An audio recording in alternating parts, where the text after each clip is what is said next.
Satu lagi angin segar untuk Barada Richard Eliezer atau Baradae.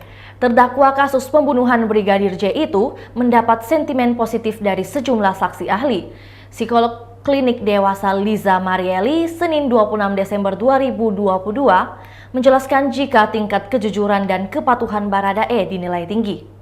Hal itu tentu akan menjadi masalah untuk Verdi Sambo, pasalnya semua kesaksian Baradae bisa dianggap benar. Baradae menyebut Verdi Sambo merupakan otak penembakan ajudannya. Sambolah yang memerintahkan dirinya menembak Brigadir J. Dikutip dari Kompas.com, Liza menuturkan Baradae memiliki tingkat kejujuran dan kepatuhan yang cukup tinggi. Hal itu diutarakan setelah dilakukan serangkaian tes terhadap Baradae. Hasilnya cukup baik.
Itulah tadi berita hot news kita pada hari ini. Saksikan berita hot news lainnya hanya di kanal YouTube dan Facebook Tribun Timur.